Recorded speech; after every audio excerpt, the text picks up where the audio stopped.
اس آیت کی تفسیر میں تمام مفسرین کے اتفاق کے ساتھ اللہ تبارک و تعالیٰ اہل ایمان کو جو دنیا میں ثابت قدم رکھتا ہے حق بات پر، اس سے مراد کلمہ توحید پر ثابت قدمی ہے، اور جو اللہ نے یہ فرمایا کہ اللہ اہل ایمان کو آخرت میں بھی ثابت قدم رکھے گا، تو تمام ہی مفسرین کا اس بات پہ اتفاق ہے یہاں آخرت کی ثابت قدمی سے مراد قبر کا مرحلہ ہے، اور قبر کے مرحلے میں انسان سے جب سوالات ہوں گے، ملائکہ اور فرشتے رب کے حکم سے جب انسان سے پوچھیں گے، سوال کریں گے، اس وقت اللہ رب العالمین اہل ایمان کو استقامت نصیب کرے گا اور صحیح جوابات دینے کی توفیق اور سعادت اللہ رب العالمین مومن کو اور اہل ایمان کو عطا کرے گا۔ حضرات، جب اس دنیا سے رخصت ہوتا ہے تو دنیا سے رخصت ہونے کے بعد قیامت تک کے لیے جس عالم میں رہتا ہے اس عالم کو عالم قبر کہا جاتا ہے، اور اسی کو دوسری اصطلاح میں عالم برزخ بھی کہا جاتا ہے۔ انسان اس دنیا میں جو بھی کرتا ہے، انسان کے جو بھی اچھے برے عمل ہیں، ان کی جزا و سزا کے لیے سورہ اسرافیل ضروری نہیں، ان کی جزا و سزا کے لیے شریعت کہتی ہے کہ جیسے ہی آنکھ بند ہوئی انسان کا سفر آخرت شروع ہوا اور انسان کو قبر میں داخل کر دیا گیا، انسان کی جزا و سزا وہیں سے شروع ہو جاتی ہے۔ اسی لیے کہا گیا کہ من مات فقد قامت قیامتہ،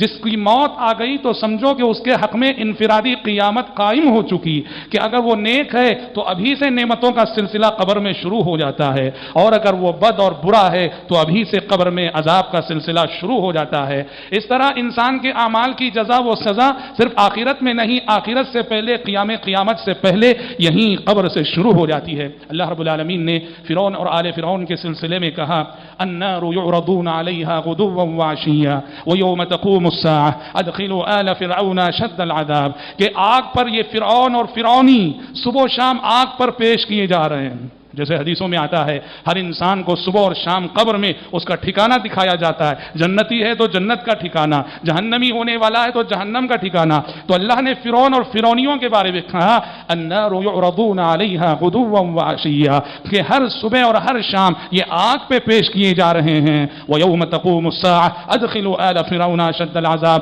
اور جب قیامت قائم ہو جائے گی تو ان فرعونیوں کو اور سخت عذاب میں داخل کر دو۔ عذاب قبر کا ثبوت ہے قرآن مجید میں۔ جو عقل پرست طبقہ ہے، عقل پرست لوگ ہیں جن کے اندر انکار حدیث کے جراثیم پائے جاتے ہیں، وہ کہتے ہیں کہ عذاب قبر وغیرہ کی کوئی حقیقت نہیں، اس لیے کہ اگر عذاب قبر برحق ہوتا تو قرآن میں کہیں نہ کہیں عذاب قبر کا ذکر ہوتا، قرآن میں کہیں عذاب قبر کا ذکر نہیں ہے۔ غلط ہے یہ بات، جھوٹی ہے یہ بات۔ قرآن مجید میں اللہ تعالیٰ نے عذاب قبر کا بھی تذکرہ کیا ہے، نعیم قبر کا بھی تذکرہ کیا ہے، قبر میں اہل ایمان پہ جو اچھے ایام گزریں گے ان کا تذکرہ ابھی سورہ ابراہیم کی جو آیت میں نے پڑھی اس میں اس طرف اشارہ ہے، اور قبر میں اہل کفر، اہل شرک اور اہل فسق و فجور پر جو برے حالات گزریں گے ان کا تذکرہ اللہ تعالیٰ نے فرعونیوں کے حوالے سے اسی سورہ مومن کی آیت میں اللہ رب العالمین نے کیا ہے۔ حضرات،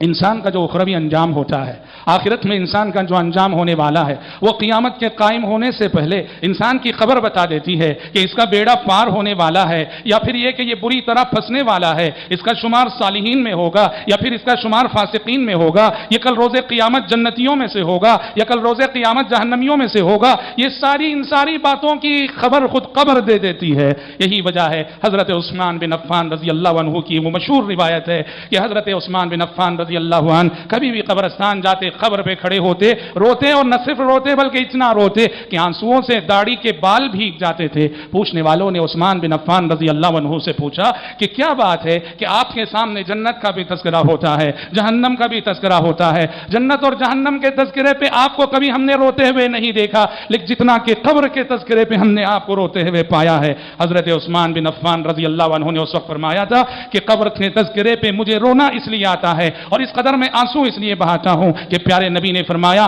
کہ قبر آخرت کی پہلی منزل ہے، قبر آخرت کا پہلا مرحلہ ہے۔ جو یہاں پاس ہو گیا، جس کا بیڑا یہاں پار ہو گیا، تو اس کے لیے بعد کے سارے مراحل آسان ہیں، حساب بھی آسان ہے، کتاب بھی آسان ہے، حشر و نشر بھی آسان ہے، پلصراط کا سفر بھی آسان ہے۔ اور جو قبر کے اس مرحلے میں پھنس جائے، جو یہاں جواب نہ دے سکے، تو آنے والے مرحلے تو اس کے حق میں اور زیادہ مشکل ہوں گے۔ حضرات، آپ پیارے نبی صلی اللہ علیہ وسلم کی احادیث کا مطالعہ کیجئے. پیارے نبی صلی اللہ علیہ وسلم دنیا کی بے ثباتی کو سمجھانے کے لیے اور آنے والی آخرت کی یاد دہانی کے لیے اکثر اوقات میں مجلسوں میں پیارے نبی حضرات صحابہ اکرام رضوان اللہ علیہم اجمعین کے سامنے عذاب قبر کا تذکرہ فرماتے تھے، قبر کے مرحلے کا تذکرہ فرماتے تھے. صحابی رسول فرماتے ہیں ایک مرتبہ بقیع کے قبرستان میں آپ بیٹھے ہو تشریف فرماتے، ایک جنازہ لایا گیا تھا، قبر تیار نہیں ہوئی تھی، قبر تیار ہو رہی تھی، آپ قبلہ روح ہو کر بیٹھ گئے، آپ کے ہاتھ میں ایک چھڑی تھی، زمین کریدے جا رہے تھے اور جیسے کہ آپ متفکر ہوں، کچھ سوچ رہے ہوں، آپ کی آنکھوں سے آنسو جاری تھے اور آپ اپنے ارد گرد موجود صحابہ سے کہہ رہے تھے یا اخوانی لمثل هذا فاعدوا، یا اخوانی لمثل هذا فاعدوا، اے میرے بھائیو قبر کے آنے والے اس مرحلے کے لیے تیاری کر لو، اس مقام پہ آنے سے پہلے تیاری کر کے آؤ، یہاں پہنچنے سے پہلے یہاں کی جو تیاری مطلوب ہے وہ تیاری کر لو. آپ کی زبان مبارک پہ یہ الفاظ جاری تھے اور آپ کی آنکھوں سے آنسو جاری تھے. حضرت اسماء رضی اللہ عنہا فرماتی ہیں ایک مرتبہ جب مسجد نبوی میں مجلس جمی ہوئی تھی، پیارے نبی صلی اللہ علیہ وسلم نے عذاب قبر کا تذکرہ فرمایا، فتنہ قبر کا تذکرہ فرمایا تو ضج المسلمون ضجتاً، پوری مسجد نبوی اور رونے کی آواز سے گونج اٹھی، صحابہ کی چیخو پکار سے گونج اٹھی. پیارے نبی کی نصیحت پر قبر کے آنے والے اس مرحلے کے تصور سے، قبر کے آنے والے ان عذابات کے تصور سے حضرات صحابہ کرام رضوان اللہ علیہ مجمعین اپنے آپ پہ قابو نہ رکھ سکے، رو پڑے، چیخ پڑے اور اتنی آواز بلند ہوئی. حضرت اسماء فرماتی ہیں تھوڑی دیر کے لیے اس شور کی وجہ سے، رونے کی اس آواز کی وجہ سے پیارے نبی نے کیا جملے اس کے بعد ارشاد فرمائے وہ جملے مجھے سنائی نہیں دیے، مجھے پوچھنا پڑا دوسروں سے کہ پیارے نبی نے اس دوران کیا فرمایا تھا. آپ صلی اللہ علیہ وسلم نے صحابہ کو قبر کے آنے والے اس مرحلے کی تیاری پہ ابھارتے ہوئے فرمایا ما رأيت منظرا قط الا والقبر افظع منه. ایک مرتبہ آپ نے فرمایا ما رأيت منظرا قط الا والقبر افظع منه، کہا کہ لوگوں میں نے قبر سے زیادہ بھیانک منظر کوئی نہیں دیکھا ہے، قبر سے زیادہ بھیانک منظر میں نے کوئی نہیں دیکھا ہے. اور ایک مرتبہ تو آپ نے فرمایا فلولا ألا تدافنوا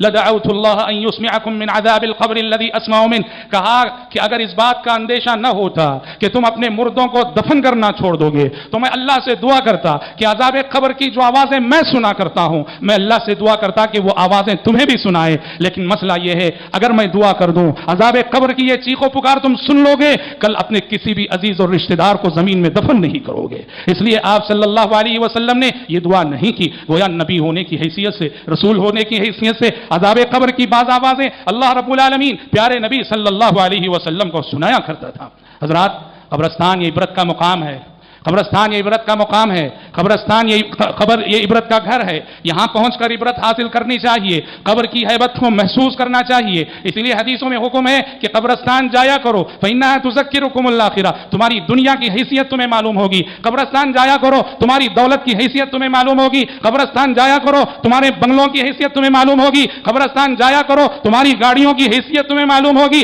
قبرستان جایا کرو تمہارے عہدوں اور منصبوں کی حیثیت تمہیں معلوم ہوگی. قبرستان جایا کرو تمہاری خوشیوں کی حیثیت تمہیں معلوم ہوگی. آپ نے کہا زوروها فإنها تذکرکم الآخرہ، قبرستان جاؤ کہ آخرت کی یاد آتی ہے، قبرستان جاؤ کہ موت کی یاد آتی ہے، قبرستان جاؤ کہ قیامت کی یاد آتی ہے، قبرستان جاؤ کہ تمہارے انجام کی یاد آتی ہے. پیارے نبی صلی اللہ علیہ وسلم خود اس ہیبت کو محسوس کرتے تھے اور صحابہ سے محسوس کرواتے تھے. جب ایک مرتبہ آپ صلی اللہ علیہ وسلم ایک صحابی کی تدفین سے فارغ ہوئے، کون تھے یہ؟ حضرت سعد بن معاذ رضی اللہ عنہ. ان کی تدفین سے فارغ ہوئے، جیسے ہی تدفین سے فارغ ہوئے آپ اللہ اکبر بہت دیر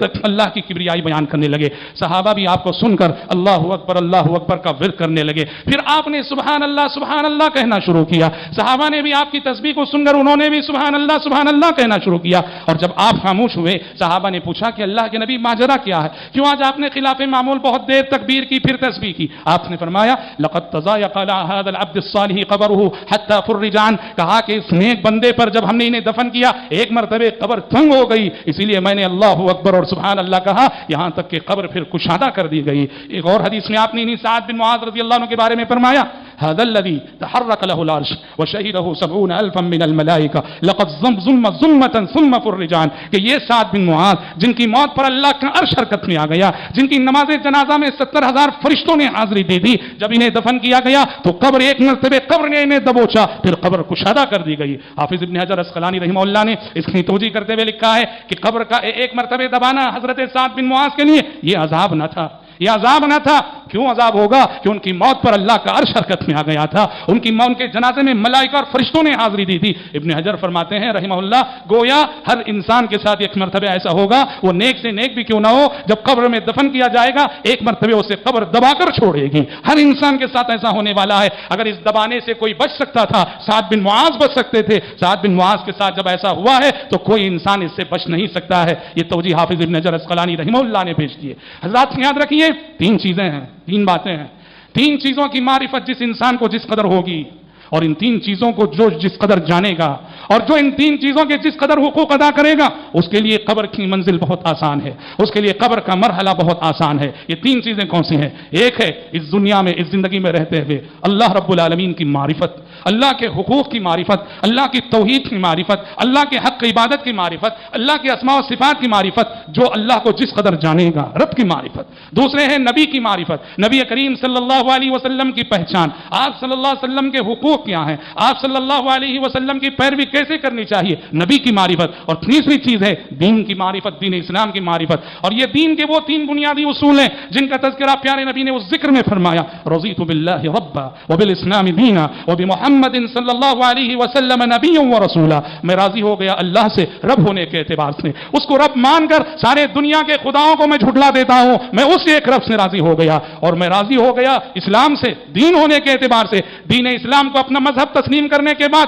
دنیا کے سارے مذاہب کو میں جھٹلا دیتا ہوں، اور میں راضی ہو گیا محمد صلی اللہ علیہ وسلم سے نبی اور رسول ہونے کے اعتبار سے، آپ کو اپنا رہنما تسلیم کرنے کے بعد دنیا کے اور سارے مذہبی رہنماؤں سے میں بیزار ہو جاتا ہوں، بے نیاز ہو جاتا ہوں۔ جس شخص کو ان تین باتوں کی جس قدر معرفت ہوگی، قبر کا مرحلہ اس کے لیے اسی قدر آسان ہوگا۔ یہی وجہ ہے کہ قبر میں جو تین سوال ہوں گے وہ انہی تینوں باتوں کے سلسلے میں، من ربک وما دینک ومن نبیک، یہی تین سوالات ہوں گے۔ اور بعض روایتوں کے مطابق ایک چوتھا سوال بھی ہوگا، جب کہا جائے گا کہ من ربک، تیرا رب کون ہے؟ مومن کہے گا کہ ربی اللہ، میرا رب اللہ ہے، تو ایک سوال ہوگا وہل رأیت اللہ، ملائکہ سوال کریں گے وہل رأیت اللہ، کہ تم نے اللہ کو دیکھا ہے؟ مومن کہے گا وما ينبغي لأحد أن يرى الله، کہ دنیا میں اللہ کو دیکھنا کسی کے بس کی بات نہیں، کسی کے لیے ممکن بھی نہیں ہے، وما ينبغي لأحد أن يرى الله۔ تو بعض حدیث میں اس چوتھے سوال کا بھی تذکرہ ہوتا ہے۔ حضرات یہ تین سوالات، من ربک، من نبیک، ما دینک، ان تین سوالات کے جوابات میں جس نے دنیا میں جس کو اللہ کی معرفت حاصل تھی،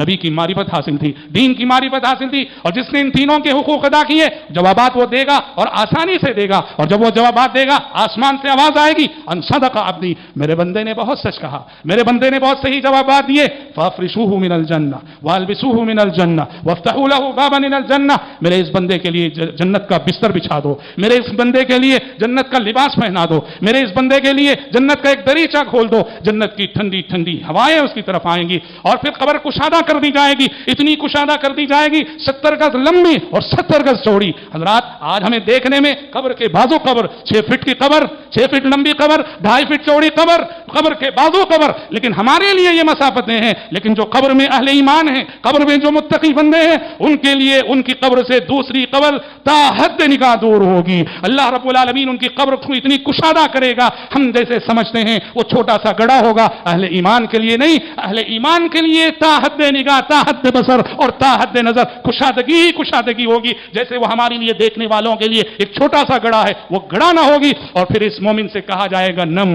نم کنومت العروس الذی لا یوقظہ الا حب اہلہ الیہ، سو جاؤ اور ویسی پیاری نیند سو جاؤ جیسی ایک نئی نویلی دلہن سوتی ہے، ایسی نیند سو جاؤ حتی یبعثک اللہ من مضجعک ذلک، یہاں تک کہ اللہ تعالیٰ روز قیامت تمہیں اٹھا نہ لے تب تک کے لیے آرام سے سو جاؤ۔ یہ مومن کے ساتھ ہوگا۔ اور رہا کافر، رہا مشرک، رہا منافق، رہا فاسق، رہا فاجر، رہا خطا کار اور رہا گنہگار، فرشتوں کے ہر سوال کے جواب میں ہاں لا ادری، ہاں لا ادری، ہائے افسوس، ہائے افسوس، کچھ نہیں معلوم، کچھ نہیں معلوم، کچھ نہیں معلوم۔ آسمان سے آواز آئے گی انکذب، جھوٹا ہے یہ، کہہ رہا ہے کہ کچھ نہیں معلوم، میری آیتیں پہنچی تھیں، میرے نبی کی تعلیمات پہنچی تھیں، میری توحید کا پیغام پہنچا تھا، مانا نہیں، یہ جھوٹا ہے۔ فافرشوہ من النار والبسوہ من النار وافتحوا له بابا الى النار، کہا کہ آگ کا جہنم کا بستر بچھا دو اس کے لیے، قبر اس کے لیے جہنم کا بچھونا بن جائے گی، کہا جہنم کا لباس پہنا دو، آگ کا لباس پہن کر آگ کے بستر پہ سوئے گا، اور پھر جہنم کا ایک دریچہ کھول دیا جائے گا، اور جہنم کی وہ گرم گرم ہوائیں اسے صبح شام پریشان کرتی رہیں گی، اور قبر اس پر اتنی تنگ کر دی جائے گی حتی تختلف اضلاعہ، اس کی پسلی دائیں جانب کی بائیں جانب اور بائیں جانب کی دائیں جانب ہو جائے گی، اور اسے عذاب دینے کے لیے وہ فرشتے مقرر ہوں گے، اعمی و اصم،